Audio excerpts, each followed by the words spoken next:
Okay, so that brings us to the start, and we are at session 48 of this storyline. Who knew the characters would last so long? Not me. And I think you're probably about 10 sessions into Hollow World now. Something like that. Don't worry, it will probably be one of the longer storylines of this thing because this is still book one. Jesus. And there are technically 4 books in the series. It's what you get for not listening to Dimitri. He told you not to go to Hollywood. Oh, yeah. That's okay, it just meant you wouldn't have had the gods return until someone had, which meant, considering you're about a year ahead of the other groups, you might have been godless for a while. Dimitri does the job.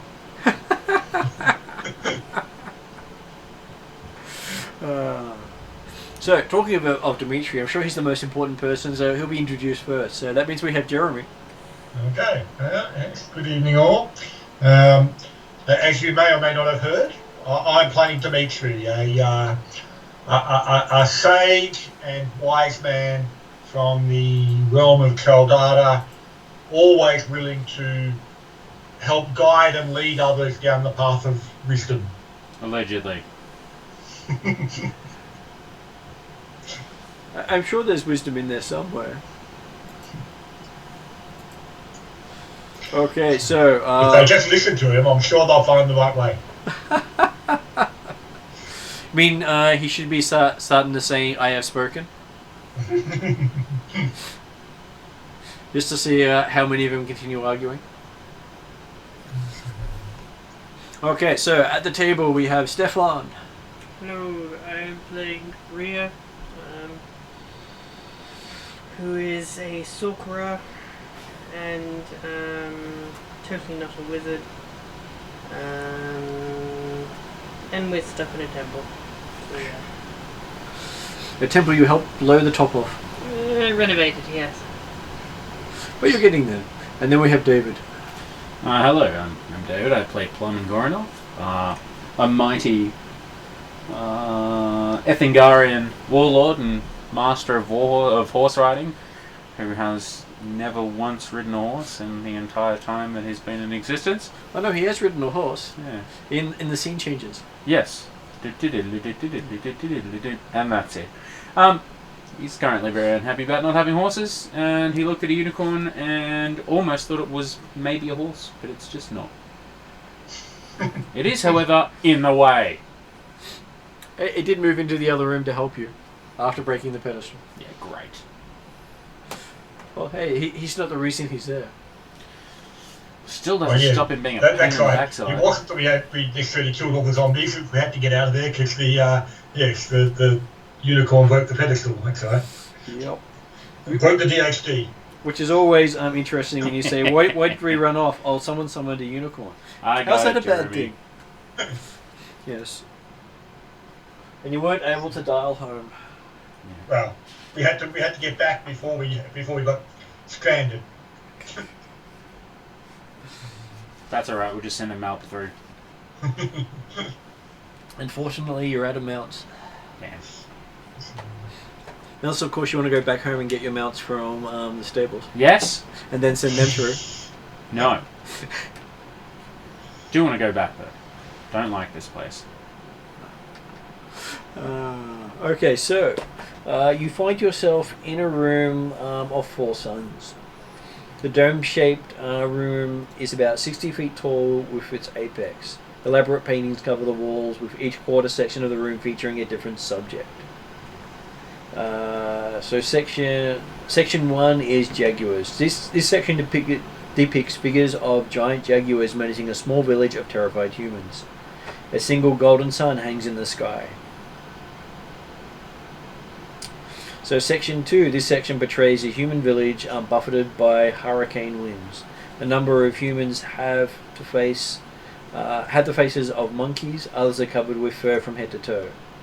2 golden suns hang in the sky. Then the next section depicts a rain of fire and lightning destroying a small village. 3 golden suns hang in the sky. And the last section depicts an immense ocean wave about to envelop a small village. 4 golden suns hang in the sky. In the center of the room stands a large stone fountain. Instead of liquid, the surface of the fountain is covered in a smooth layer of obsidian. That would be the fountain that the ghostly priest told us about. That would probably be it. Does Dimitri, who obviously knows everything, does he know about what the symbolism behind the pictures of 1 sun, 2 sun, 3 sun, 4? Well, from certain mythologies, the number of suns represents the era. Okay.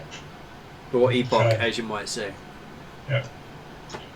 So we're talking, effectively, the 4 ages of man type stuff. Or of the Azcan people. Wow. Using that in the specific sense of for the Azcans, yes.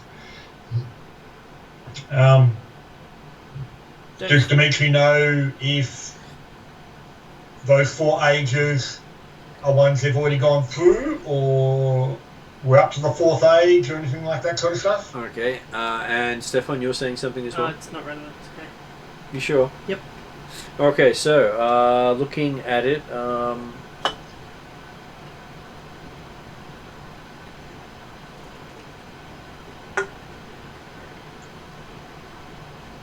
each one would represent a major turning point in the path of the Azcan people. Yeah, okay. So the idea being that they're all turning points that have already passed. They're not. Yeah. It's not future events being depicted or things like that. Yep. Okay. So the 4th one, just for your amusement, is very equivalent of Noah's Ark. Mm-hmm. Where the most amusing part is the weeks it gives you is more than a year's worth of rain. So a bit longer than Noah had to deal with then. Well, it's 52 weeks for the for our calendar, but 52 weeks in the Mystaran calendar doesn't quite fit. Right. Because they have 48 weeks, 48 week years. Yes. So, well, do they have 12 months? They have 12 months, yes. Well, they've got 13 months. They have 12 months. They're 12, okay. Yes, we could have had 13 months in our calendar with a holiday day, making the bridge. Yeah. And 13 months was an unlucky number for the society that gave us the Gregorian calendar. Yeah. So,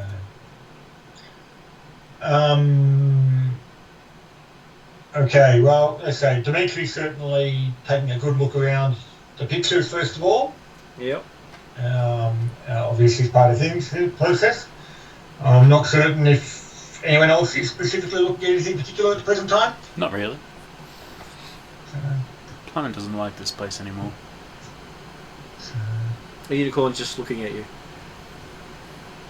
No. It's still just staring at you. What? What do you want?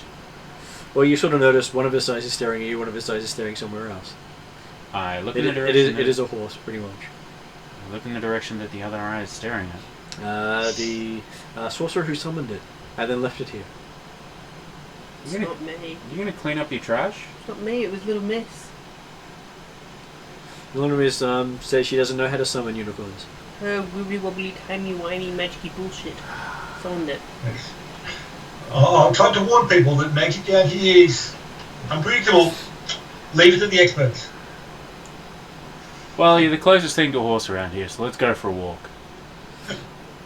This is exactly the reason why you don't mess with wild Yeah, magic. he puts his head on your shoulder and follows you.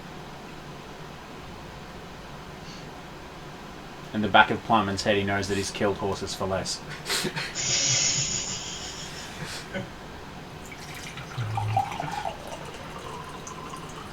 Well, trust me, Dave, it could be worse. It could be a baby unicorn.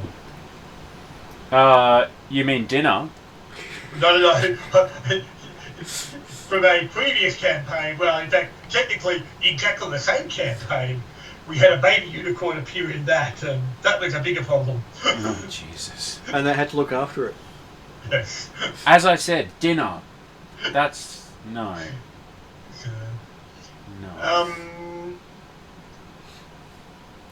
So, and the center of the room, you just said it was a large fountain with an obsidian, was it? Yeah, covered in obsidian. But no other markings or anything like that? Instead of liquid, the surface of the fountain is covered in a smooth layer of obsidian, Okay. which very much looks like a fountain of black glass. Mm-hmm. So, well, Dimitri suggests that, well, let's say, we'll stand back. Plana, do you want to do the honours? No. No, I don't. You don't want to get out of here? I do. Oh, fine. Well, so, according to the priest, you use the axe to bash through the fountain of black glass. Righto, fair enough. And how could the priest be wrong? You got his word back. He was happy. Plumman goes ahead and does the thing. Very reluctantly. You mean just go tap tap, not smash smash? Look, there's graduating strikes. Right. And are you using the obsidian axe as suggested by Dimitri? Yes. Okay, so you pick the axe up and you find you got your hammer in your hand. Alright, if you want to do it, do it with the Okay. hammer. Do it with the No. drum. The axe is probably better. If I could, I would. Go Florentine. No.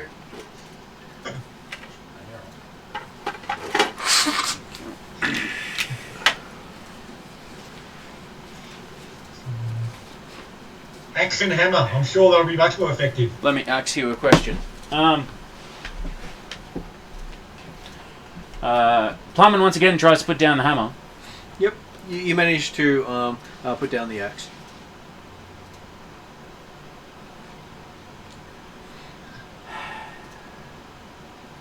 You and I are going to have a conversation one day, and it's not going to go well for either of us.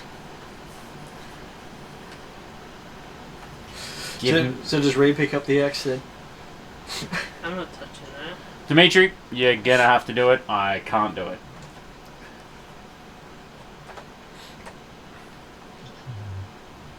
So will Dimitri now show us how mighty he is with an axe? So we have your axe. Sorry. So we have Dimitri's axe. Well,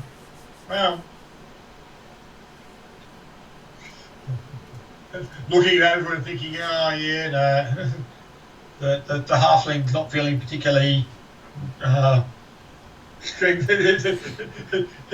active at the present time, so so I guess holding the diamond in one hand, then he'll grab the axe with the other, and yeah. The axe feels almost weightless to you. Okay. It did. Because Dimitri actually collected the axe. He's the one that went down to the to talk to the ghost.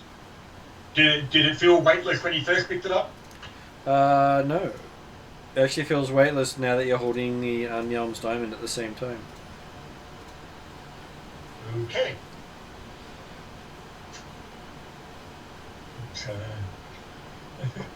So we're talking so weightless that it goes through my hand. No, you do manage to pick it up. That's right then. Well. Look at this way. Your dagger feels heavier than the axe. The dagger. Your dagger feels heavier than the axe. Oh, okay, right, yeah. Dimitri will examine the fountain closely, looking for an apparent weak point in the obsidian, and then aim to give it a solid smack, but obviously not swinging too high because that'll make Dimitri look ungainly. Okay, give me an attack roll with advantage. Because it's definitely not trying to jump out of your way today. Might try to do so tomorrow. 14 on the dice.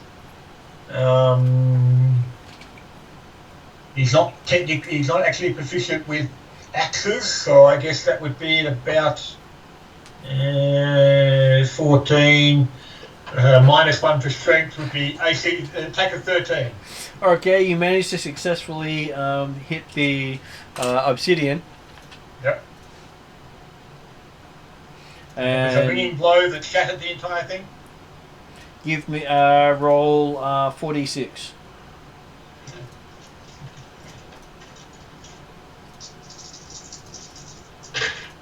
Wow. Wow. 22 -1, 21. Okay, so you hit it and you see a big crack appear all through it with your mighty blow. If only you'd swung it all ungainly, you might have broken through. So 3 6s and a 4 and 4d6 is a bad roll. Hey, you almost got the magic number for damage. Well, yeah. Basically the idea, tap, tap, tap. Well, that was that was the first tap. Tapper. And AC 18 on the next attack. A definite hit. Another 4d6, not quite as powerful this time.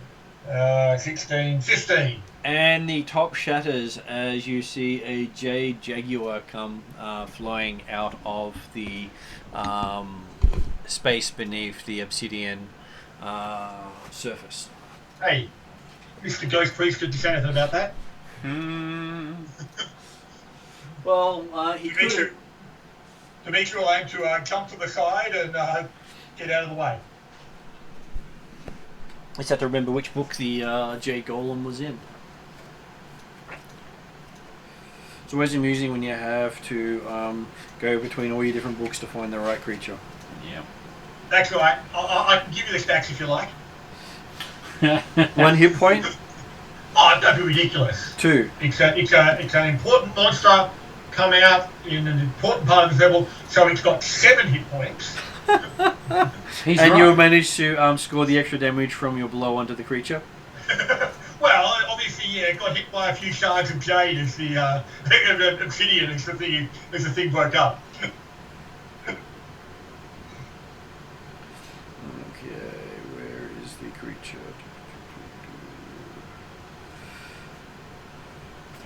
It was supposed to be in this book. I remember seeing it here, which is amusing because I used it from this book last session. Nah. Where, So we've already killed it then, doesn't count.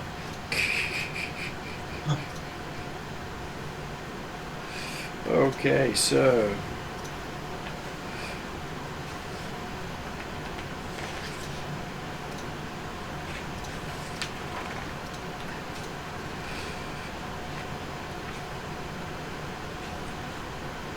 oh, there it is. It was on the last page. That's why I couldn't actually see it.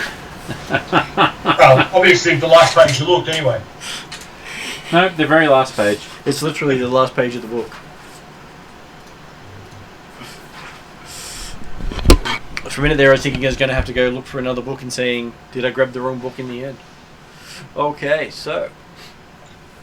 And then I will be doing initiative with the 3 of you to see how well you survive against a jade statue. I'm sure you'll do well. At least we know Climbman's ready to leap to the fray.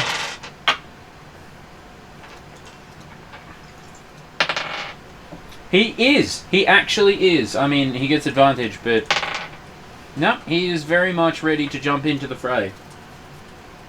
What did you get?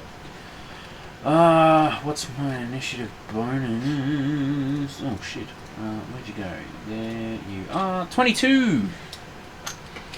Layman does see 18 for you. Dimitri. Shut up, Dimitri. Hey, you won. 8. Rhea got 8. Mm-hmm. And the unicorn got 27. Shut up, Jeremy. Probably pretty close to it.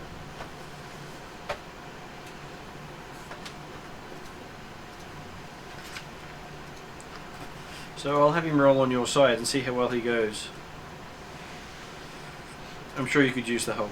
Mm-hmm. Until you accidentally kill him for stealing your thunder. Good chance. Well, hey, he was nice. He didn't go before Playman. Oh, that's good. He just wants to make you feel you're doing well.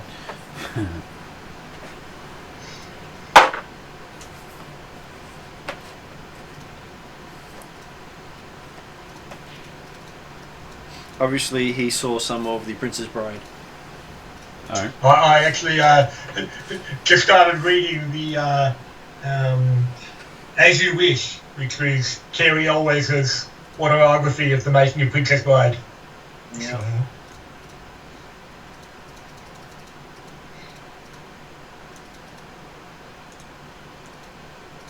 It's always good when those things work well. Mm. Okay, so Playman, you have a big jaguar statue in front of you, burst out past Dimitri, staring directly at you. Wow, whatever will I do? What could I do? Yeah, I go in and attack. Okay. Also, If you had with rage. the obsidian axe, oh no, you couldn't. Yeah. I might even rage at the same time. Who can tell? Dimitri that's can. I'm sure he'll have told you written it all down, everything that Playman was going to do today. Yes. And Tashe. The dice are trying to kill you, I see. Apparently so. 10. Did you want to use a reroll? Why not? You've got 10 of them available, you be careful. Ah, mother trucker. 12. That good today, huh? Yeah. Okay, so on a 12, you miss it by that much. Second attack. Second attack. I'm going up in increments of 2. 14. Yeah. 14's a hit. Oh. That's how much you missed it by last time. Actually, do we have the dice of shame? I just need more D8s? D8s. Dice of shame. Think Look it's at D8s. I'm going to grab myself a proper cleaning cloth for my glasses so I can actually see things. Probably a good idea. The dice, the box of spare D8s.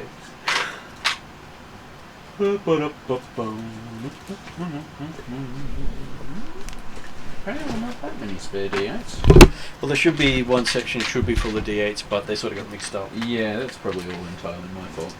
Oh, there's another one. There's another one. You should have about 10 of There's them. another one.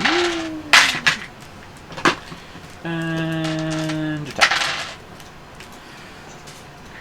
That was fantastic. Thank you very much for that very ordered roll. 25 damage.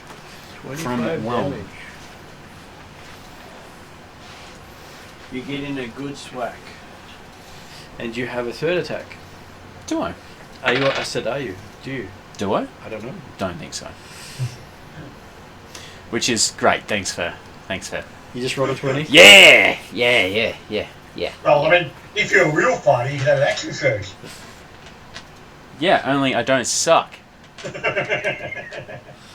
Well, Action Surge allows you to have all your attacks all over again. Yeah, but I can tank without armor, so you know. I'll take that. Okay, so now that you've done that, apparently the unicorn gets to assist you. That's good of it. Only because you were so nice to it. So, I didn't kill it. It charges the jaguar with its horn out. Nice. Its golden horn glowing brightly in the light. Apparently, it actually hits an armor class of 25. Yeah, right. Okay. So So probably it almost hits. hit it then. Yeah. Okay, so would someone like to roll 2d8 for it? Great. 3. Okay, so with that amazing strike, tink! Yeah, obviously, Dave doesn't want the unicorn to steal Plumman's thunder. Apparently so. I, however, would be quite happy for it to steal any sort of thunder or even lightning. It's very, very Okay. frightening. It is very, very frightening. Mamma mia. Okay, so how many hit points do we have? Yeah.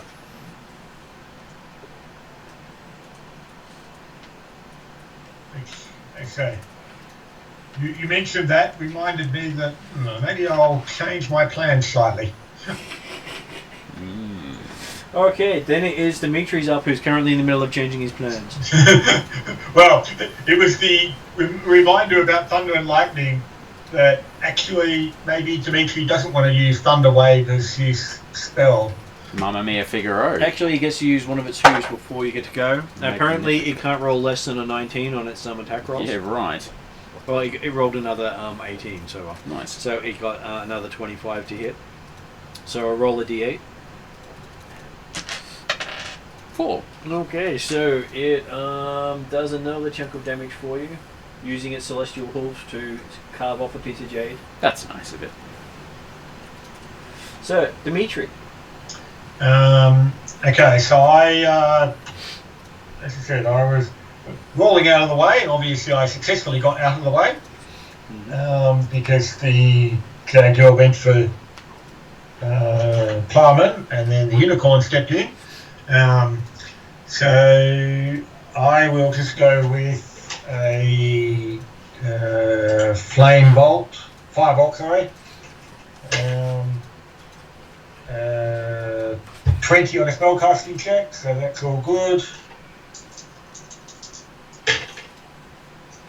For 9 points of fire damage. 9 points of fire damage.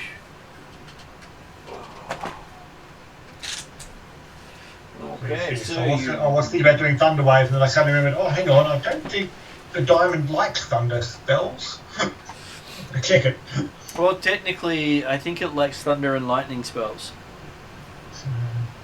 if I remember rightly. I thought it was actually ones that they didn't like them. Like you had a penalty on your attack, on your saving throws against them. So I'm just checking it. Don't worry about it right Yep. now. I'll check it. So Okay. and so I'm happy to use. Okay, firebolt's more effective at the moment because hey, it doesn't cost me any resources. Okay. Dimitri doesn't need to put himself out to do fireball. At which point, the unicorn attacks it again, using one of its legendary actions. Cool. Apparently, it can roll lower than an 18. 17. Rolled a 17 and it still hit. 3. So it does. It connects with it, and then it is the statue's go. Bye bye, unicorn. Hmm.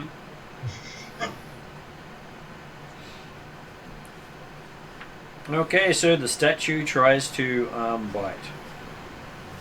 It will go for the unicorn, because apparently the unicorn looks like the weakest one of you all. Oh, yeah. And it hits the unicorn. I think the unicorn has the lowest armor class out of everyone. Rude. Yeah, it's the biggest target too. So I shall roll 2d6 for the creature. And it's not like Plumman did any damage to it. No.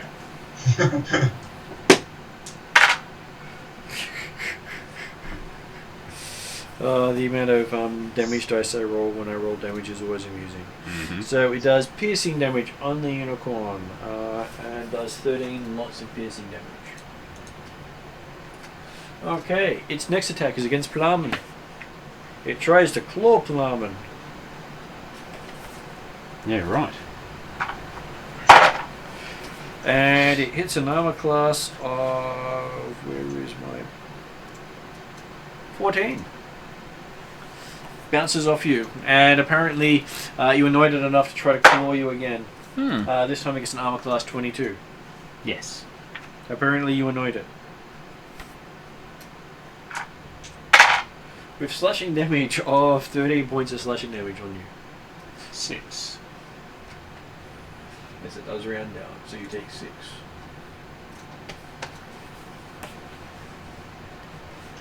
Okay, so that brings us to the unicorn having another legendary action.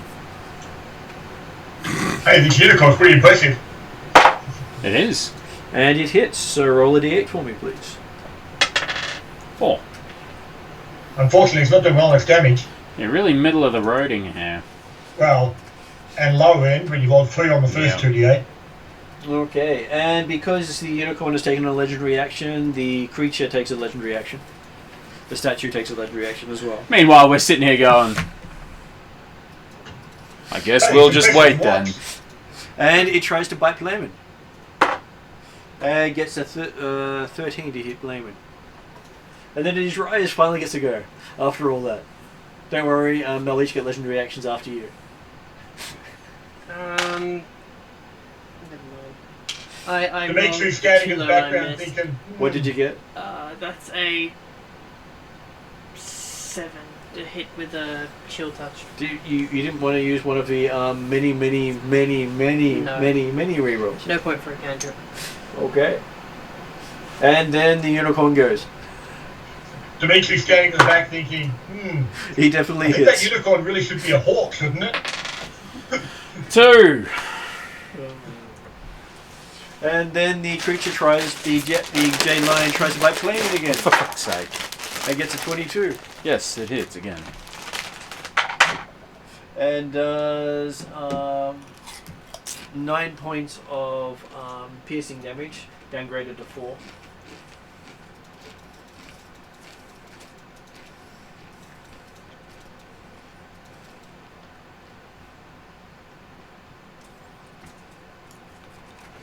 Okay, so it is now Playman's go. Finally, after all that.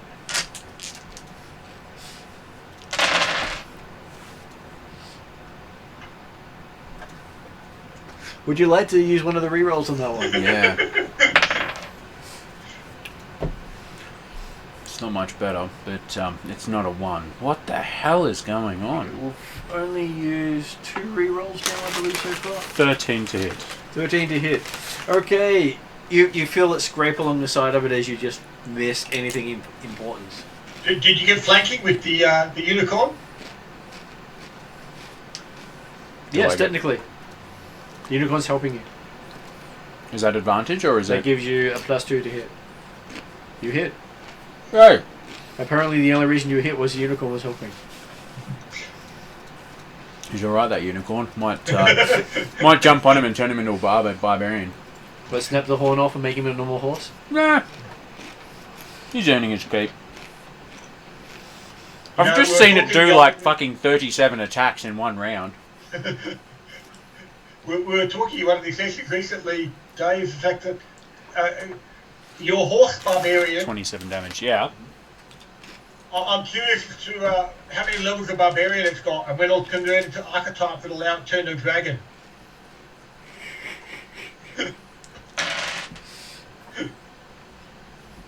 20 to hit. 20 to hit is a hit. Yay.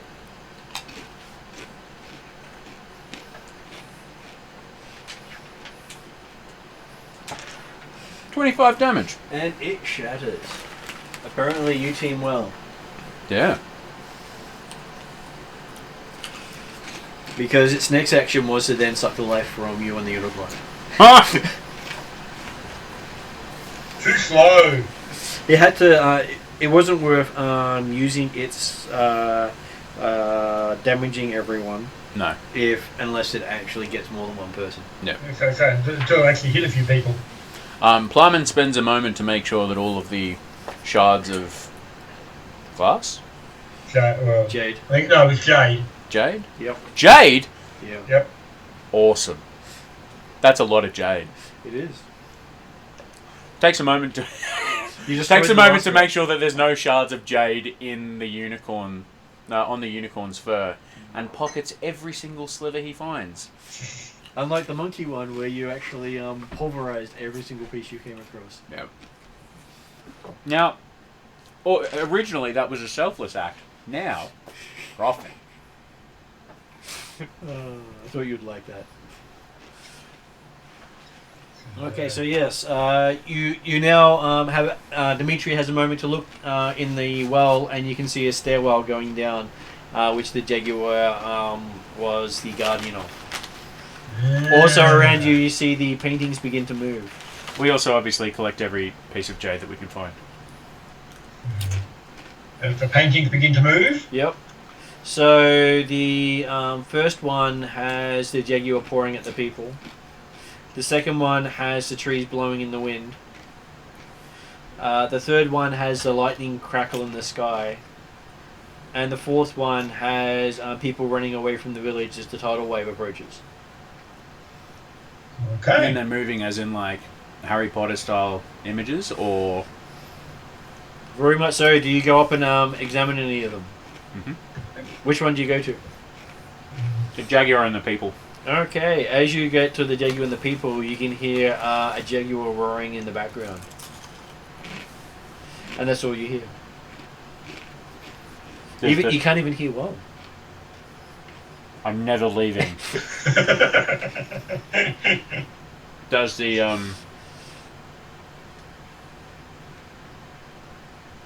Does the picture actually move, or is it like the whole? It's slowly animating of the Jaguar going. Okay, I just poked the Jaguar. Yep. You keep hearing the same roar in your head. So while you're busy poking the Jaguar, what is really Dimitri bad looking at? euphemism? Uh, That's what you do last night. okay. Poke the Jaguar. We'll have a look at the pictures if they've suddenly started moving. See if you can get more information about what the age of man represented and stuff. Yeah. I guess he'll go to I don't know. What do we have again? The Jaguar, the Hurricane, the Fire and Lightning, or the Flood? We'll go for Hurricane. So that must be fun. Okay, as you step up to that picture, you feel your hair and clothing start to ripple in the wind. Okay, pretty realistic movement and painting. And you notice that your speed has dropped to half. Okay. You can sort of feel your skin moving away from the wall, as if the wall itself is blowing at you. And the closer you get to the wall, the stronger the wind gets. Well, I won't try and fight it too hard there. I'll just look from a distance. Yep. So, and then, they say, does the scene develop, or does it reset and start again? Well, it's think of it like an animated GIF that's just in a loop, and it's like the trees waving in the wind. Yep. So he'll watch the cycle a couple of times, and then likewise watch the other pictures. Not bothering to necessarily get too close if they're going to make things difficult to approach. So. Okay, the next one you look at, you get a feeling of intense heat as you step closer to it, and you feel your hair stand up with a crackle of electricity. Yeah. Okay. I don't think I even want to look at the flood then.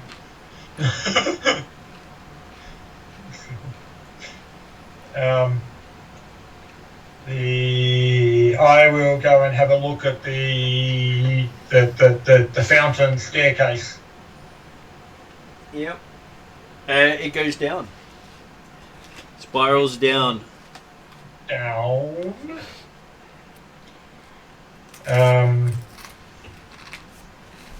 So. Well. How wide's the staircase? It's going to fit a unicorn? 10 feet wide. It actually is 10 feet wide. Yep. It would suck for the unicorn to be to be stuck in here permanently. Yep. The well, is there a preference for who wants to lead? Bun will do it. He's generally got more HPs in the pool. Yep. Well, Dimitri will happily go second to ensure that there's enough light to. I wouldn't mind climbing the trip down the stairs. That'd be hilarious. And something that his dice would definitely do to him right now. Make a walk check. Ah, yeah. You were trying to chew gum at the same time. That was the problem. Yes. And the unicorn's also going down with its glowing horn. Nice. How So high? The unicorn provided light, is it? Yeah.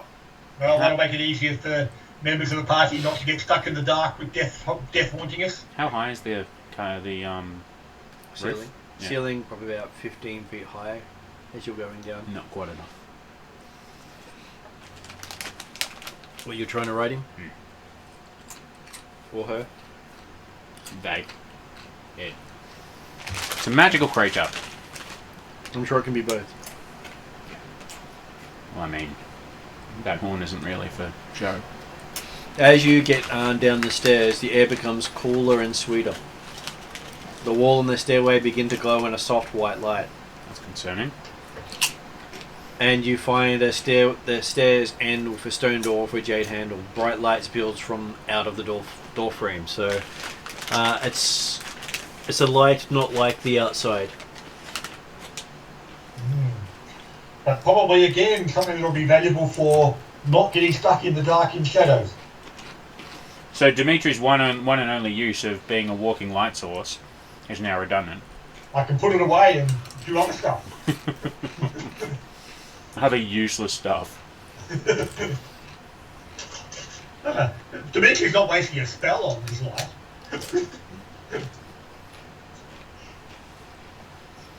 But no, he's not putting away the diamond just yet.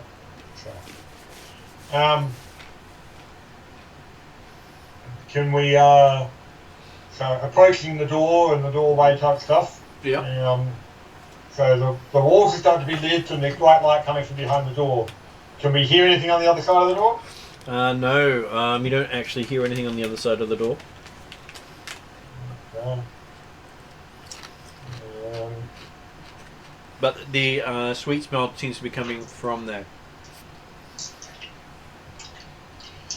Well, in this sort of place, obviously too good to be true, so Dimitri's going to do a check for traps on the door. Okay. About 15, I think.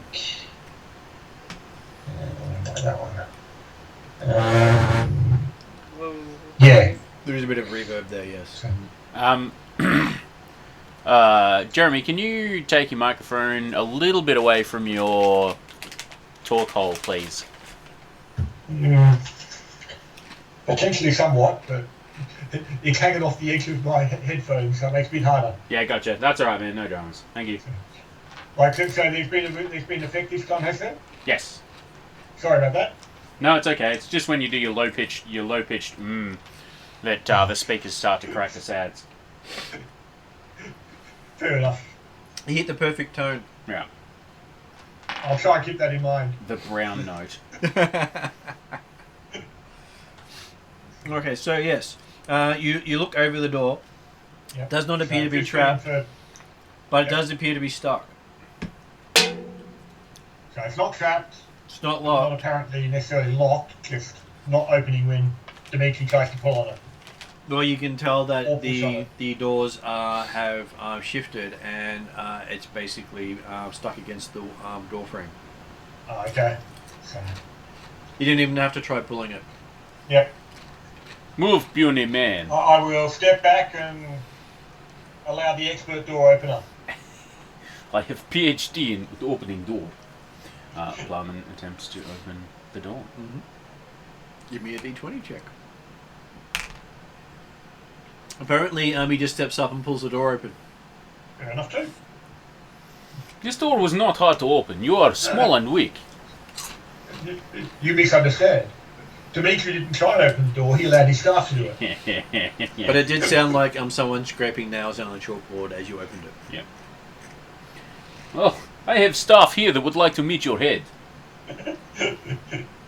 So before you is a vast chamber, nearly 250 feet square and 50 feet high. The air is sweet and clean. The stone walls radiate a soothing glow, bathing the entire chamber in a soft white light. A still lake of crystal clear water fills most of the chamber. A magnificent jade shrine rises from the center of the lake. Stone walls slope from the shrine, extending deep beneath the surface of the water. Apparently, the shrine sits on a much larger structure. A small canoe made of hollowed log rests near the western bank of the lake. The bow of the canoe is carved in the shape of a hawk's head. That's really hard to do.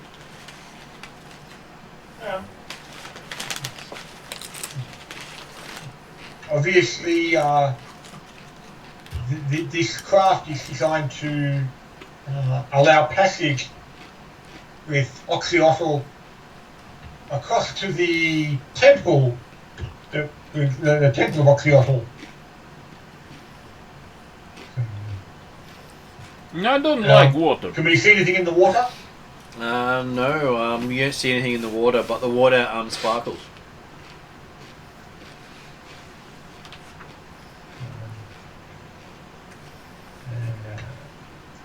I have never liked water. This does not bode well.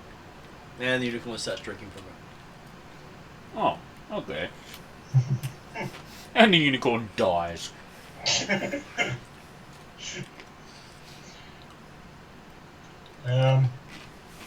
So, how big's this canoe? The canoe holds one man-sized person comfortably. Yeah, this is some bullshit. In the words of my great spirit ancestors, begs not. Well, so you're going to swim across there? I don't really want to go across its body of water. How do we get unicorn over? Well, I'm not certain, but also look at the fact that we can't really go back, mainly because a certain unicorn broke the pedestal and locked us behind us. Not to mention death waiting for us. Yeah, what is death but another adventure?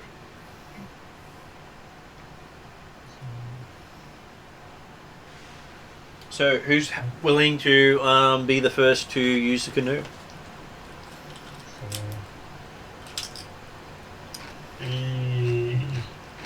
Well, With all your knowledge, do we have any surely. sailors or sea? Well, we actually do have some sailors who seem to much that good.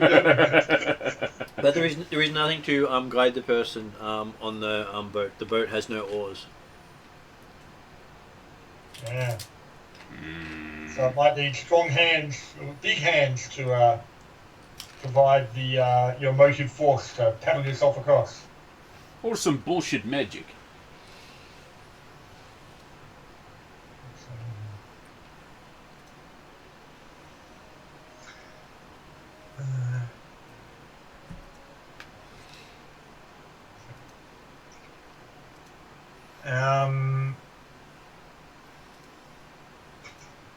Oh well. So no one else is volunteering. I guess Dimitri will step into the boat. You're damn right he will. Okay, so as you step into the boat, the hawk head on the prow turns towards you. And you hear it say, what qualities make a servant of Oxyotl worthy of his aid?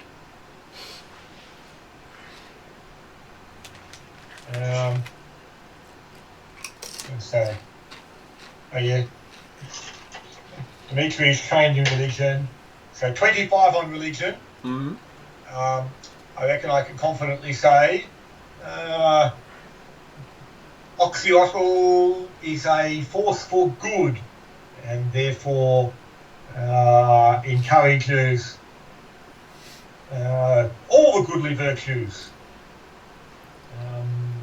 Charity. And it says charity is acceptable, and then the boat just starts moving, head turns forward, and takes you to the stairs of the pyramid. Hang on. Goodbye! At which point it stops, and you have a feeling of expectation of getting out. I guess it's not going to take me back, I'm guessing. So yes, I will get out. Then it zips back to the others and waits. Plumman gets on the stupid boat. I'll get on as well, I guess. As you both get on, the boat starts to sink. Oh shit, I'll get on. No! Okay, God damn it! Sorry. The boat says that's not an acceptable answer. What is a charity?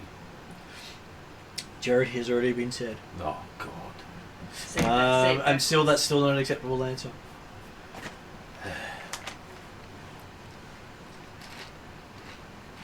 Honor. Honor is acceptable, it says, and it zips you across. As he's moving away, he's like, "Bye, unicorn. Surely you can swim. Come on, little guy." Okay, and then it zips back. No, hello, I never got out. No, I'm just saying. I guess I'll jump on. It asks you. So, what qualities make a servant of Otziotl worthy of his aid besides charity and honor? Knowledge? It blinks at you.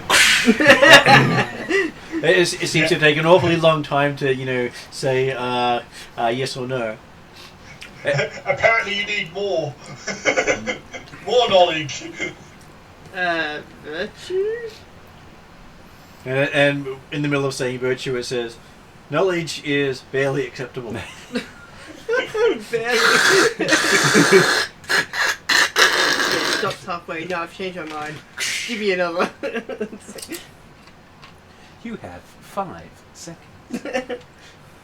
Well, it is the sun god and one of the gods of fire, where the air gods are the gods of knowledge.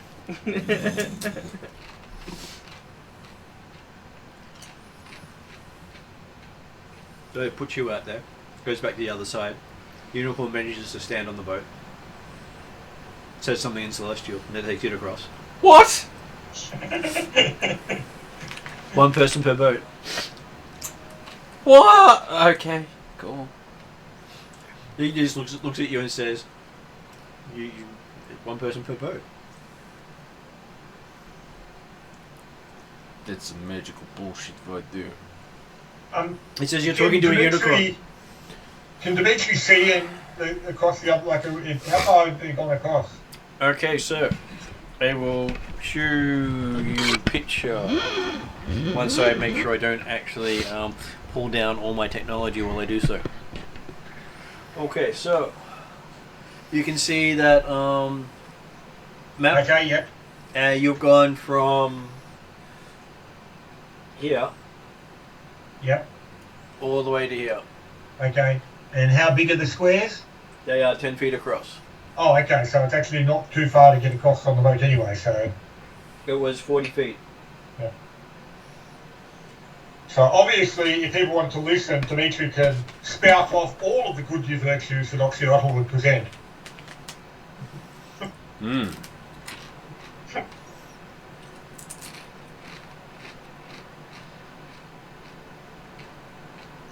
Apparently everyone else has to listen to you.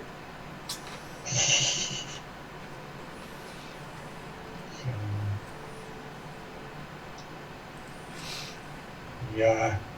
And the rest of them come across using your advice. I was going to say, so yeah, because Dimitri will mention things like, humility, courage, chivalry, Charity, kindness, love, yeah, nonsense. exactly.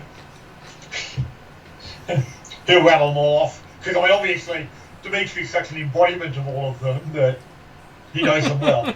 Well, he's also a god of the Ethangarians. He might be, Well- but he's not spirit. Ugh. He represents himself as a spirit for the Ethangarians. Blah. I would rather spirit of ancestor. He is their lawmaker. The ultimate action. Well, if he's god of Ethangarian, then murder, slaughter, war, all the good stuff. Well, courage, I Becoming think, more would and be more part of it. gross. Okay, so as you reach the other side, you find yourself at the base of a solid set of jade stairs, all glowing green in the bright white light around you.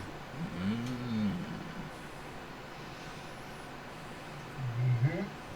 And as you ascend up 10 feet up the stairs, you come to a big set of doors.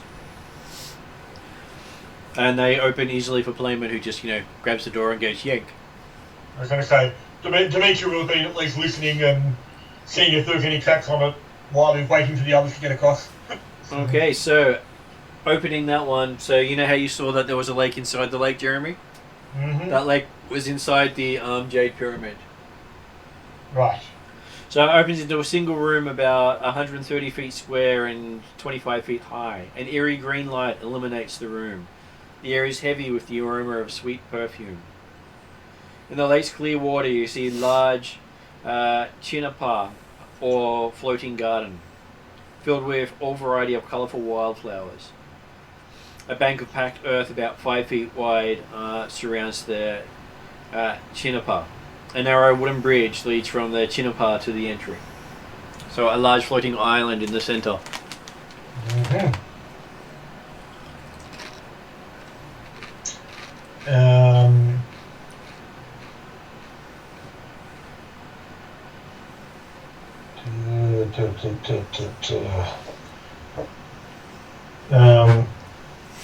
So did you say there was a way across to it? Yes, there was. There was a little. There was a rope bridge. Right.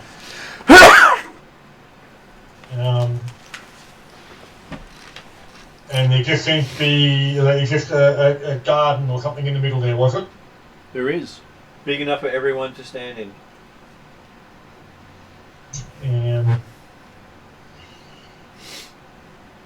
So, well, Dimitri will suggest that, well, maybe it's like the canoe and the bridge only wants one person at a time, so he'll go across first.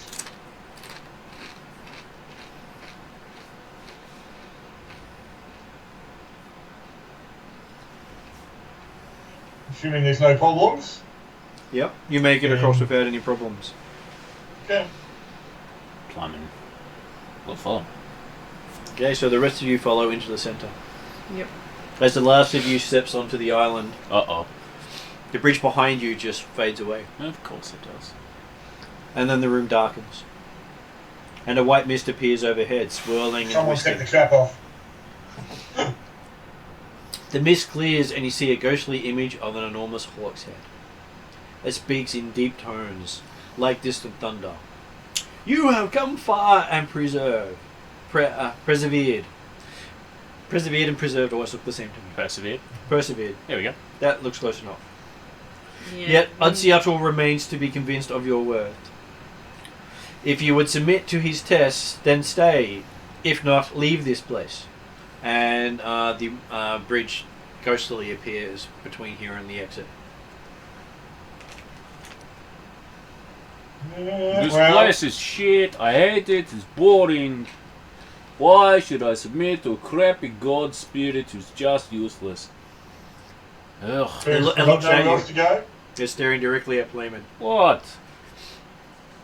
You never listen to your spirits. I listen to weaker spirits, not you. And it tells you about one of your childhood things where you ignored the spirits Jesus again. Christ. Yeah, okay. And it explained to you that it told you 3 times. And yet, I'm still here. And you can hear this sigh of frustration from the spirit. Okay, so does anyone wish to leave? If you're a great spirit, you'd get rid of this axe for me.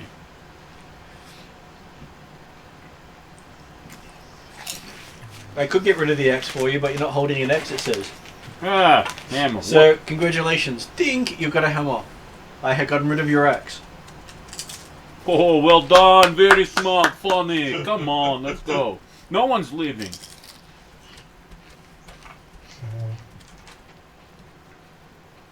No. We've Okay. come to above where Axanthiotl has ruled. Potentially, we may be able to return Oxyotl to his place. Then Otsiotl begins his tests. A white mist descends over you. When it dissipates, the flowers form the shape of an immense hand clutching a sword. A powerful aroma of roses fills your nostrils, and your eyes blur. Bro, this is a good shit. You are standing in a stone room about 30 feet square. Behind you is a wooden door. An unconscious man dressed in rags is tied to an iron hook in the opposite wall. Between you and the man are two reddish-brown hounds the size of small ponies, snorting fire and pointing at the chained man. The monsters seem to have no interest in you.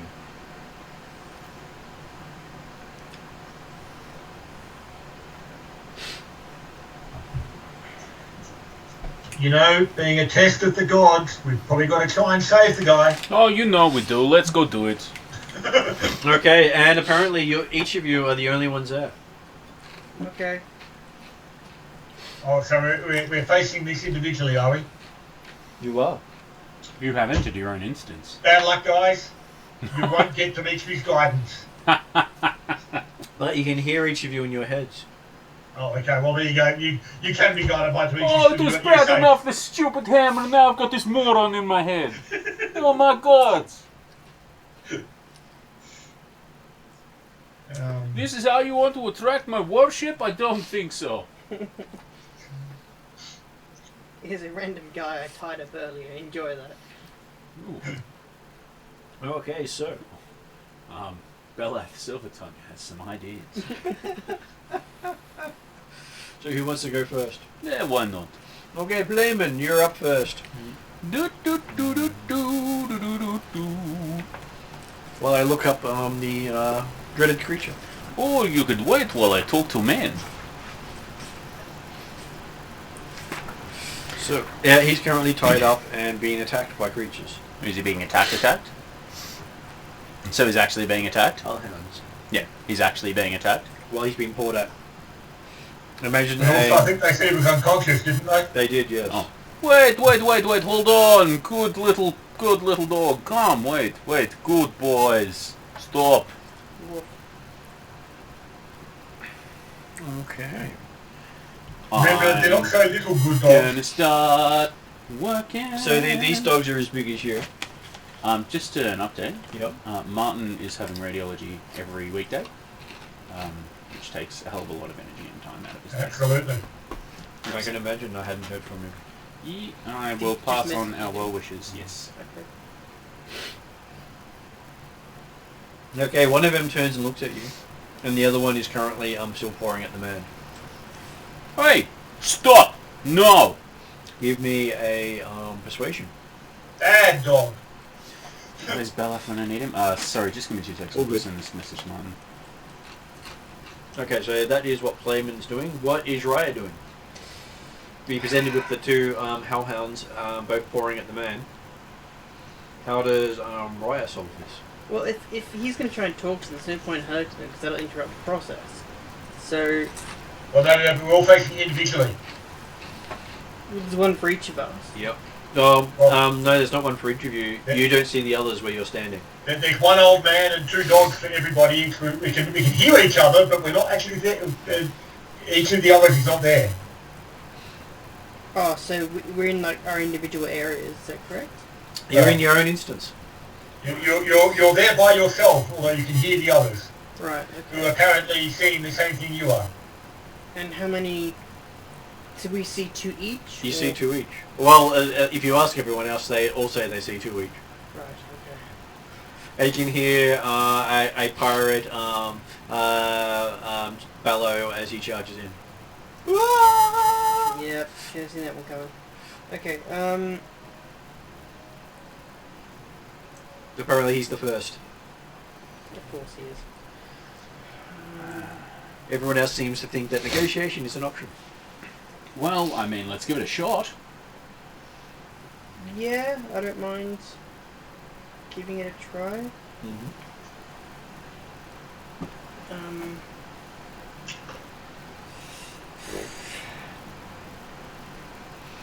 Guess I'll try and communicate. Or animal handling, or whatever this thing is. Well, they are fair, semi-intelligent, which So- means you can actually have a persuasion. Okay. I'll finish it off the pool. Yeah, no. You know what, let's just use that reroll. Okay, so we'll use a reroll on your persuasion. Yeah.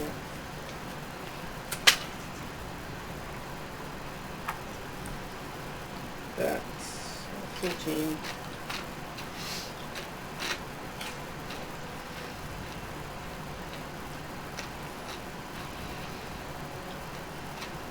What did you get?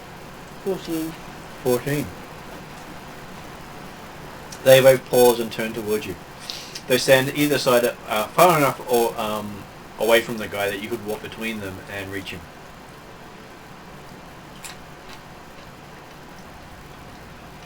So we get mauled to death. Okay, I guess I'll walk between them.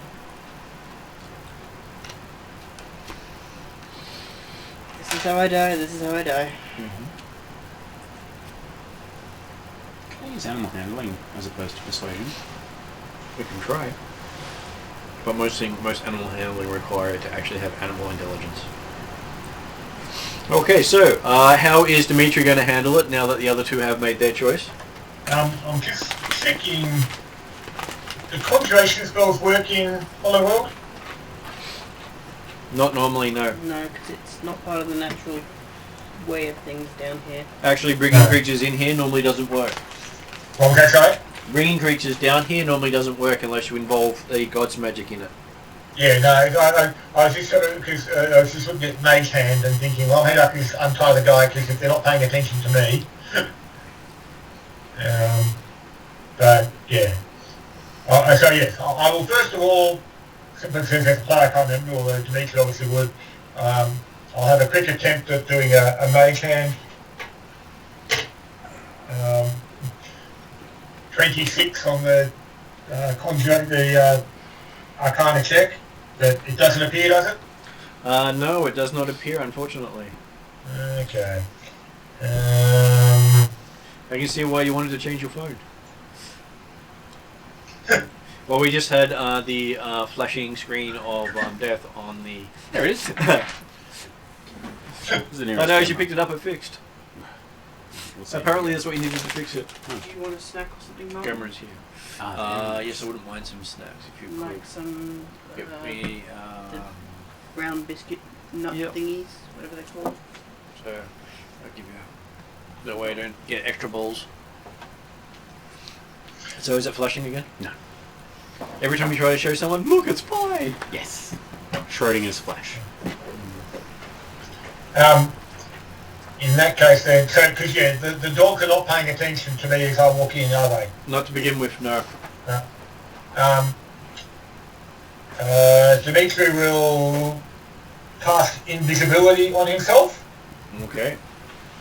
which again will have lesser effect than normal, but Arcana check of 19, so that It succeeds. succeeds. And then he's going to attempt to carefully stealth around the dogs Mm-hmm. to the man and try and untie him. See if he can avoid notice of the dogs. Okay, you have disadvantage on your stealth roll. Normally I have advantage, so Yeah, it that's cancels it. out. Cancels out. They have keen hearing and smell. Yep. 15, 21 on stealth. You managed to go around them. Okay. Back to Playman.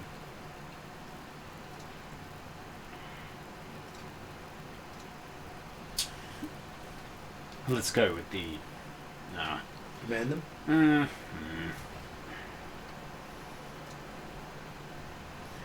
If you want to command them, you are welcome to try. It's more just trying to subdue them as opposed to command them. You could do an animal handling if you really want to. Yeah. 13. They both pause and stare at you.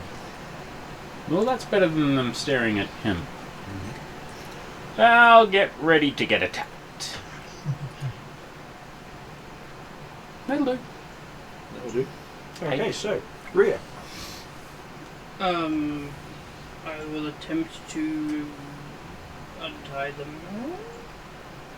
Okay, as you walk past, as you reach out for the guy, the hellhounds either side of you growl. Okay, I will not reach out for the man. I will turn to the hounds and ask what.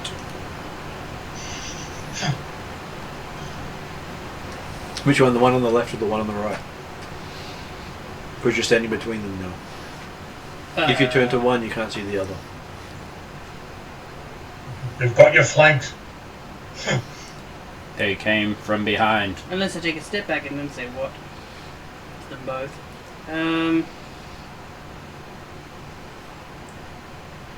I guess I'll just say what to the one on the left.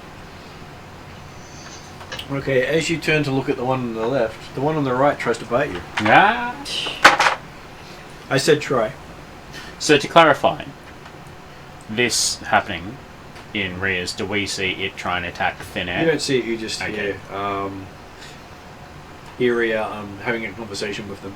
Yeah. And so it got an armor class of 8. You have to be done really badly to get an armor class of 8. Yeah, that messes him afraid. Mm-hmm.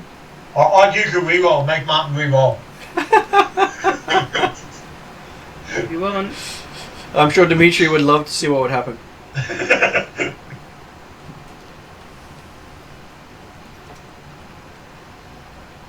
Okay, so Rhea, how'd you react?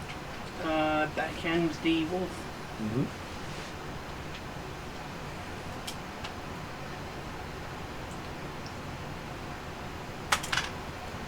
With a 23. 23, you backhand it quite nicely, right in the face, right on the nose. Damn! Bad dog. And that's like 3 damage or something. If it even takes damage. I'm just So you're like, whoop, no! Yeah, I'm basically going to tell the wolf, listen, I don't know what deity you think you're working for, It's just on his haunches and his guys. but in where I come from, we are polite during communication. I will give you a persuasion roll with advantage. With a good backhand. That's 19. Okay, so you see both hellhounds just cower at you as you're telling them off. The least combat capable character just bitch slaps a hellhound and they're both afraid of him. Well, it's the tone that came with it. Just so angry at them. Cool. Okay, so Jeremy, back to you. Mm-hmm. You can hear Rhea telling off the hellhounds in the back of your mind. I thought I'd die for this shit. So, yeah. Dimitri's aiming to untie the man Okay. without the hellhounds noticing. Give me a sleight of hand roll, I believe it is. Listen, if I actually have a D&D sheet here that I can pinch and use. Well, sleight of hand is certainly one of the skills. It's not one that Dimitri's trained in. You mean he actually has skills he's not trained in? How did that happen? So, yes, he only gets +3, which gives him a total of 15. Okay, so you've untied the guy without them noticing. Yep. And they still haven't noticed you, even though they have keen eyes and smell. And hearing. Actually, the only thing they don't have is keen eyes. So Basically, you could probably just sneak past him even without invisibility. Makes Dimitri more confident with the half invisibility. But whatever you do, don't fart. Yes, considering they have a fiery breath, Mm. they might just try to light that one up. Okay, Flamin. You hear Rhea telling them off in the background. and strangely enough, Dimitri's quiet. I am concerned. I don't know. Anyway, It's all telepathic communication. Because Dimitri can do multiple things at once. Yeah, but they only hear what you say, not what you actually think. So there are limitations. Oh, okay. So it is actually a case of you have to hear each other talking. We don't actually hear each other think. Yep. Plumman. Well, obviously. Dimitri's happy. You don't have to put up with your name thoughts of others. Plumman places himself in between the hellhounds and the man, Mm-hmm. and makes sure that they don't come near him. How does he do that? Well, violence, probably. I'll give you an intimidation roll. Yeah, I'll take that. Can we go strength-based intimidation? We can go strength-based intimidation. Yay! That's the best kind of intimidation. It's the strongest kind. Well, Except good when you're news. talking about Dimitri. Good news, do have ranks in it. Mm-hmm. So instead of -1, we're going to add 5, 6, 2, 7, 19 on intimidate. 19. Okay, both hellhounds just sit there and watch you. Okay. That's okay. They look like good boys. You're damn right they do. I tell them to lay down. They lay down and stick their feet up in the air. Good boys! I give them a bit of a pat. But they're quite fiery, and yes, they quite seem to enjoy it. Except okay. the thing is, they growl when you pat the other one. So you have to pat both of them at the same time. Hey, the spirits gave us 2 hands for one purpose, and that's to pat 2 dogs at once.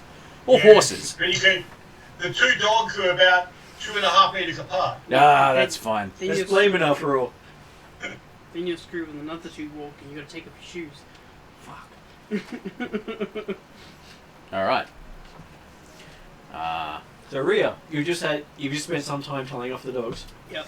and then they look completely scolded. Excellent. I'm gonna tell them to sit and stay while I untie this man. There's going to be drooling fire.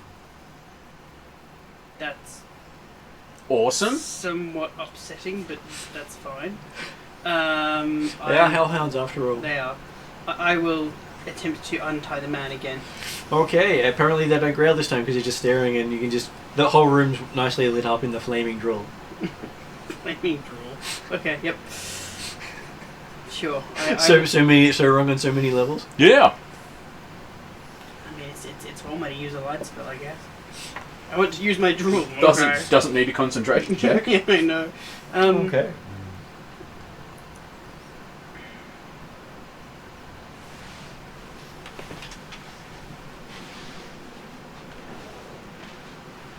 Okay, so apparently you managed to pass through the test of courage. Nice. Oh, okay. Yeah. Without using any of that flashy Viking stuff. Yeah. Except for the halfling. Well, he did sort of rush in and try to murder everything in the room. That's what I mean. Like, We may have to ask him, did he actually stop after he got the 2 hellhounds, or did he continue? yeah. Those hellhounds weren't going to stop him getting to the old man to kill him. Yep. Though that would have been more nasty than Simply Red. True. Okay, so the David just stepped out, so I will read it again for when he comes back in again. But once again, the white mist descends over the flowers. The mist dissipates. This time, the flowers make the shape of a man extending a hand to another man. A strong aroma of lilacs fills your nostrils, making your eyes blur. Then, when your eyes clear, each of you by yourself again, you're standing on the bank of a large Chinapa, surrounded by rolling hills. The hills are covered with weed and brown grass, scorched by the summer sun overhead. In the Chimpa, you see long rows of corn stalks, all withered and shrunken. Next to you sits an old man dressed in peasant's clothes. He's surveying the damage and shaking his head sadly. So I'll read that out for David again. Yeah, sorry. So once you pass the first test, you see everyone standing around you in the same room again. Okay. Then the white mist drops again. And you see the shape of the flowers making what appears to be a shape of a man extending his hand to another man.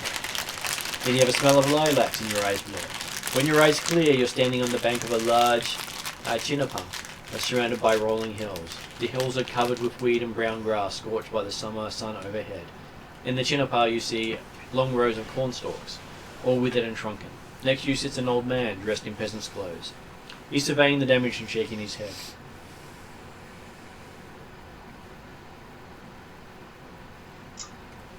What has happened to you, old man? Okay. He tells you that the summer-long drought has ruined the crops for the entire village. Your only recourse is to purchase food from merchants in a nearby city, but the village lacks the funds. Starvation seems inevitable.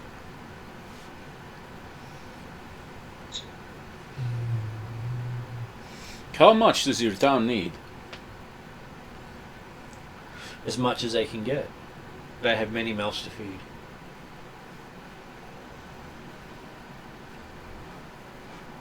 Damn.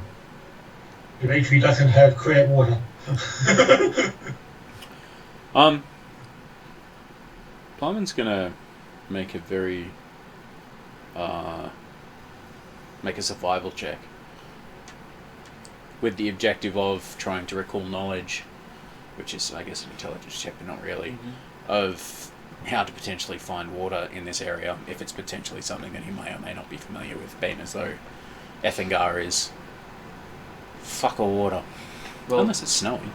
It does have a river running through it, Mm-hmm. and it does. I think it does have a river running through it, and it does have water not too far underneath the ground. Yes. So the equivalent of you can dig a few feet down and find water. Yes. So, and being a natural springs of which you obviously have to try and find. He's going to try and recall some knowledge as to how he might potentially find some water in this area. He got 20. Looking around here, nothing matches the lands of Ethingar. Everything here just looks wrong. You doubt kicking the ground that the ground actually has any water underneath it, let alone actually connecting to anything else. You think you're in some sort of spirit sending, which means there's only water here if the spirits want it to be. Right. From your memory of the tests of the spirits. And the spirits normally test this type of thing in the past. But you think this is more of a test of your charity. Yeah. We know that. Yeah, we're trying to game our way around that, yeah, dick. Oh, in that case, give them your spiritual coins. Here's all my spiritual money. Yeah. You know we have to give them gold, right? Well, Well, give a man a imagine... fish to feed him for a day. Teach a man to fish to feed him forever. You and I both know that ain't gonna work here. I tried. There's no water here. And looking around, you could probably give him a fishing rod, but that still wouldn't work. Yeah, and Here's how you fish. by that saying, light a man on fire, he's warm for the night. Light a man on fire, he's warm for the rest of his life. However long that may not be. And his friends are warm for the night. I'm not certain that's necessarily quite the same idea as my fish plan, but Yes, but there's no I do fish. accept that it is a valid and accurate and true. In order to have fish, you got to have water, and there's no water. Listen, Well- imaginary old man, we both know you are a test of charity and you need gold. How much gold do you need? Hypothetically, for us to pass this test, because you are imaginary man. He says as much as we can get. We have many mouths Oh, to feed. you are ridiculous. Hang on. How many people in your shanty town? One too many. Ho ho ho! Fantastic primitive counting culture! Oh, I wish I wasn't so familiar with it. Many horse. That's why only the brightest were sent to count the horses. Ugh. I'm just gonna chuck him a bag of 200 gold. Oh, you Okay. what? So, apparently one of you came up with their own solution to the test. Oh, Jesus. How does everyone else take the test? That's too much. I don't have time for this shit. I know, but that's too much gold. You're not getting that back. That's tribute to stupid God. That's fine. I want to get out of It's here. not fine.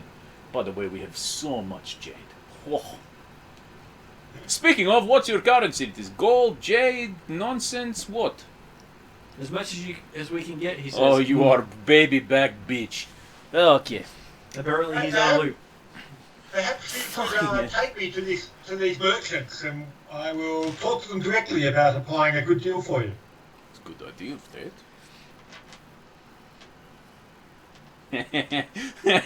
Does not compute in book.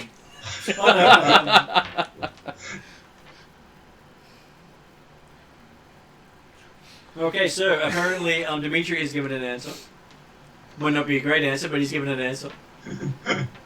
So now we're falling back on Playman. How does Playman answer this one? Fucking asshole. Apparently that doesn't work either. Yeah, they've got one of them each already. You don't need more. Yeah, and we have you, so we have more than enough too.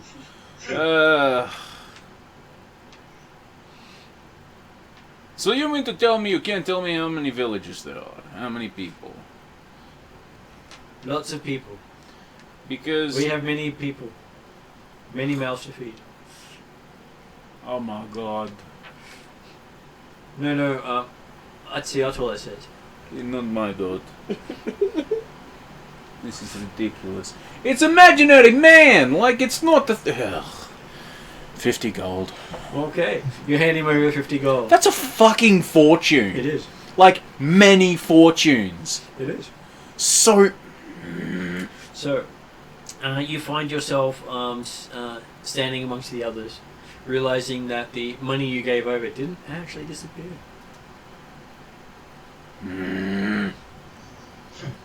This is the most transparent bullshit test. Yes, but you thought you were going to lose the money, so it was still a Ugh. valid test. Ugh. Whatever. And then the third time the mist descends over the group of you. Hurry up! What is next test? And once it dissipates, you see the flowers have been arranged in the shape of an immense hand clutching a stalk of corn. A strong aroma of violets fills your nostrils, and your eyes start to blur. You're standing in a meadow of tall grass on a warm spring's evening. There's a full moon in the sky and a cool breeze is blowing. A few yards away, a young Azcan woman with long black hair sits beside the stream. She is crying uncontrollably. Oh my god. Dimitri will go over and offer her the benefit of his wisdom.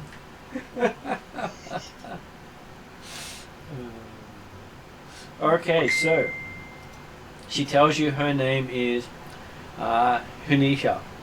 Years ago, she married a young farmer named Zyko, who subsequently died in a farm accident. As is customary in her family, she was honor bound to remain a widow for the rest of her life. Cool. But recently, she met a merchant named Oren and fell in love with him. When their family found out, they disowned her. They claim I have defiled the honor of Zyko, she says, but I thought I will never forget him. But though I'll never forget him, now I love another. Is it so wrong to follow my heart? No.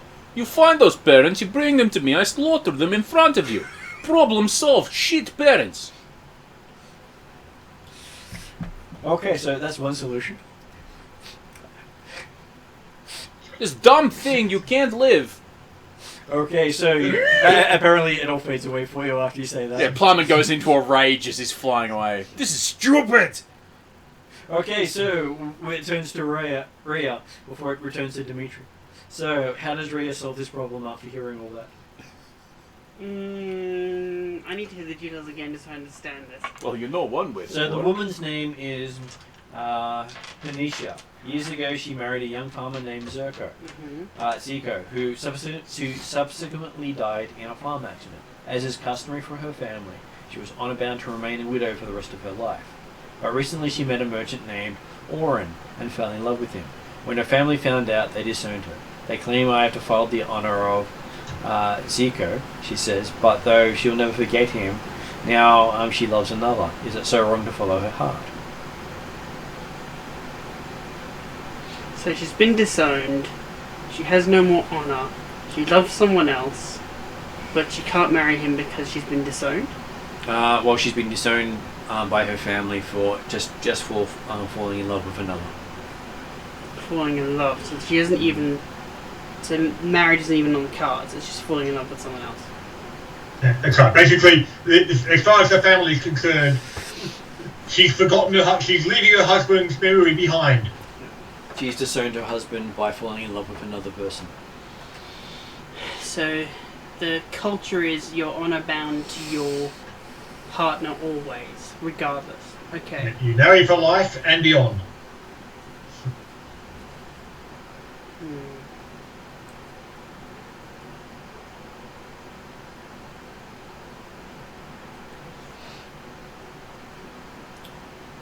And basically still tear-stained and upset. Does she have the possibility to run away with her new lover? She could potentially run away with her new lover, or basically abandon him and never see him again and go back to her family. So it's family or lover. Right, so it's between family or lover. And not necessarily their new, and doesn't necessarily say that the person she's in love with actually cares for her. Just that she's in love with him. Yeah, but it sounds like her family don't care much for her either, if they're going to easily disown her. Cultural things. Mm-hmm. I feel like this is where I should quote you on dishonor on you, dishonor on your cow, dishonor on your Dishonor cow. on your cow. Yeah, that should Dishonor be, for everyone. that should be the answer. Ignore both and go marry the family cow.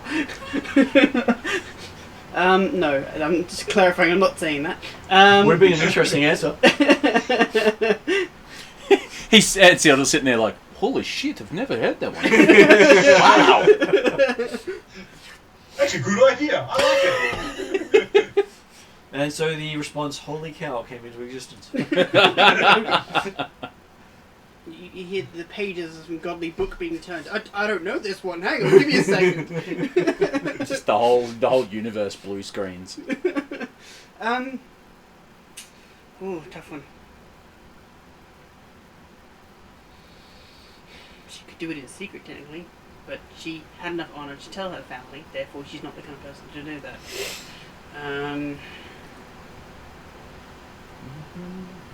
I think Rhea's actually going to say stick with the family.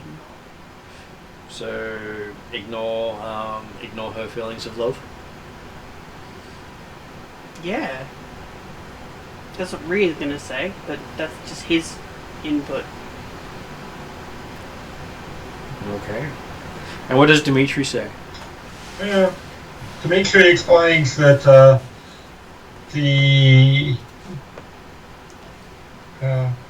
one's cultures and beliefs are obviously important, but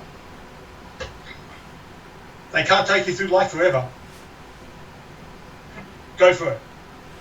Okay. So, apparently Dimitri's the only one who offered her comfort. What? Technically, yes. It was a test of compassion. Oh, Are you kidding me? Bullshit. Plowman was like, do what you gotta do and ignore No, your parents, you I'll come and basically- kill them. You basically was basically saying, I'm going to kill parents in front of them. Is what you said. It's the Viethangarian way. They've disappointed you, let's kill them. So, Yeah. Yeah, that's a dickish rule. Let's go kill your parents. Come on. Go do what you gotta do. Okay, so the amusing thing was, Rhea would then get the question of, regardless of her transgressions, was she not deserving of your comfort? Because none of you always provided any comfort to her. God damn. Well, Hey. fix the problem. She didn't want Dimitri conflict, went she up and wanted said, an there. answer to her problem. There's a What she difference. asked, was it so wrong to follow her heart? And you said, go back to your family. You basically You're said a no. dick. You're the only one who basically said, I don't really care what you want, go back to your family. Yeah, fair enough. Okay.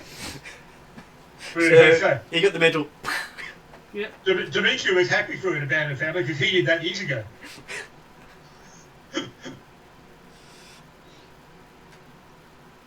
Okay. It's not technically against his current phasing because when he's in summer, he's very confrontational. So it's like, go with your family.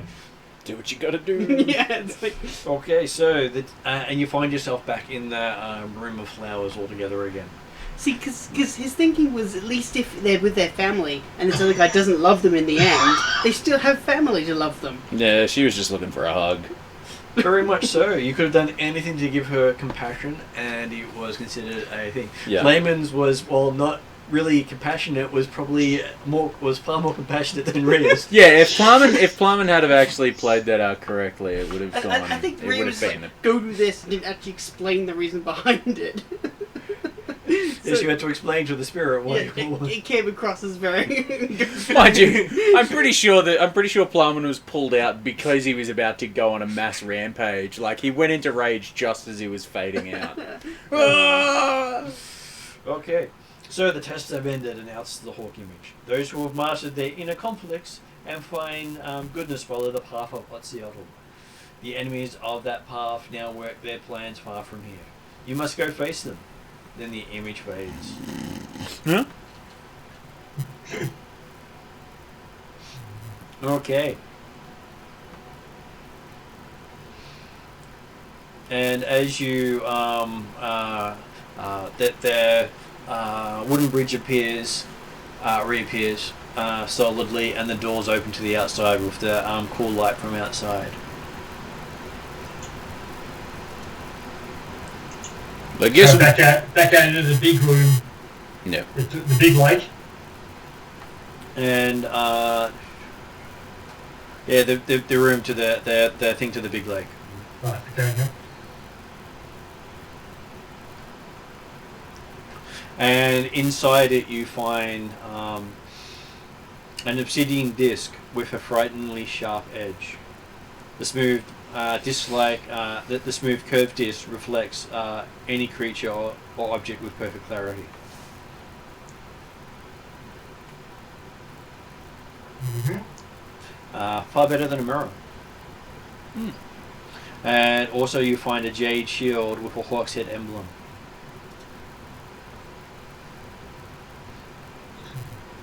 Very much done in the style of the Ethengarian people. Basically, these guys are the ancestors of the Ethengars. Part of the ancestors. You have to make him find something that he's kind of interested in. Interesting. Well, it's come from the god. Also, It's a Guardian god. also a jade ring with the same hawk symbol. Did you say it was a shield? Sorry. The shield, yes. Yeah. I've already got a good shield. Well, Dimitri will certainly grab the obsidian disc. And, hey.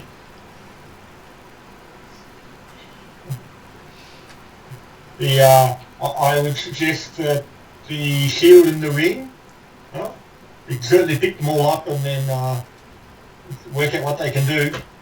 So,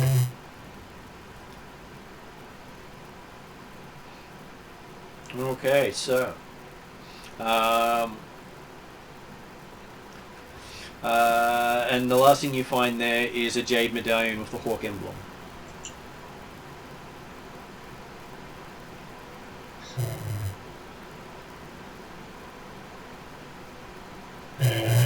cool.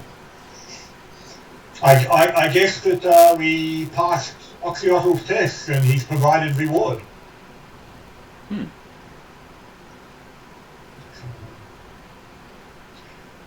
And as you look at the boat Well, it still seems to be the same size. It seems to be big enough to hold everyone. And your brain is sort of struggling with that concept. It doesn't seem to have grown, but it seems to be big enough to fit everyone in it. What, you mean even Dimitri's head? Yep. Uh, Including Dimitri. Apparently Dimitri's not big enough to fill the boat anymore.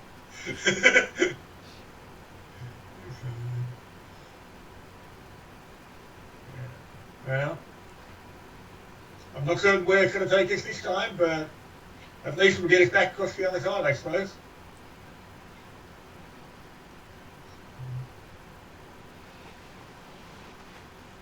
Okay, so does everyone get in? Yep. Okay.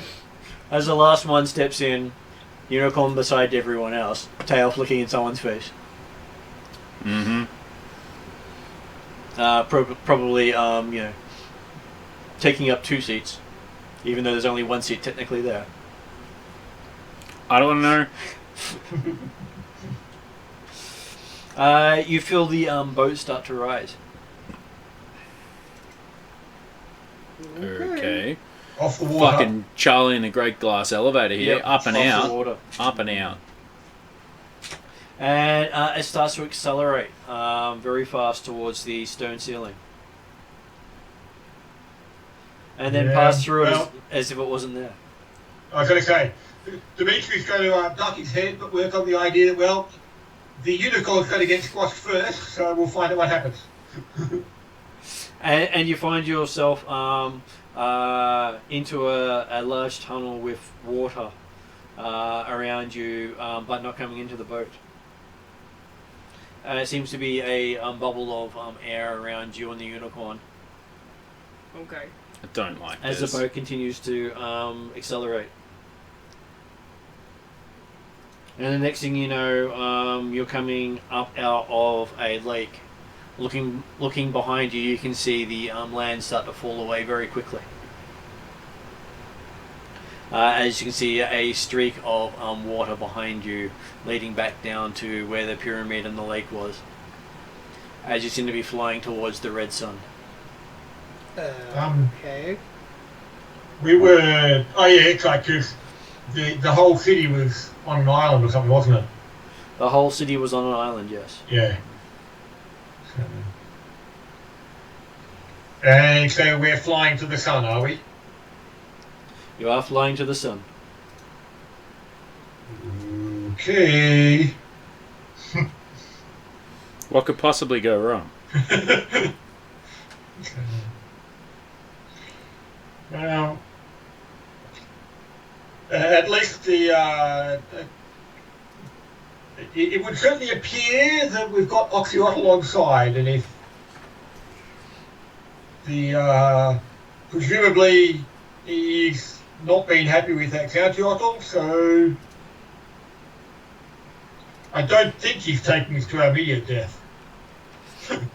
Well, that's reassuring. Well, it could be a Viking funeral. It's some pyre. Heights and water, the two things Plumber don't like. Yep. Yeah, at least it's not reassuring. I don't know, I think there's more things that Plumber doesn't like. Yeah. Yeah. Like uppity shitheads. I was going to say Dimitri. Mm-hmm. And apparently non-horses. Yeah. So... Okay, so you find yourself quite soon leaving the atmosphere of the Hollow World and passing from the void of the Hollow World towards the sun. Don't like this. The sun getting bigger and bigger in your sight.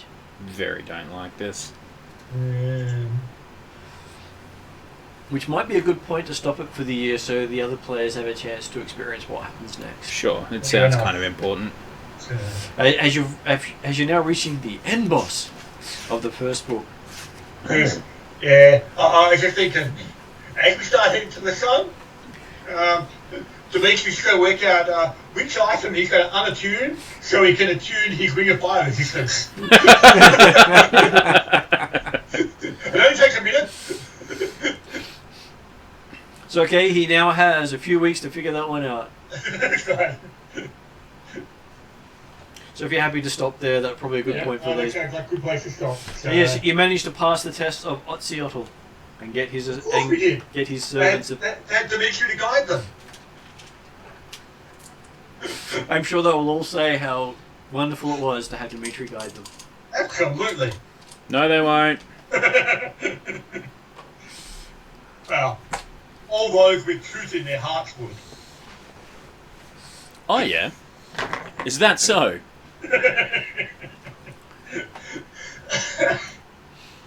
So this should be the last game for about 4 to 6 weeks, with in between games being one-off sessions. Cool. Where I'm doing 1 of 10 stories. Nice. So I put them on my Facebook for you to have Yep. a look at. So I'm going to put this onto the end credits, Jeremy. Yep.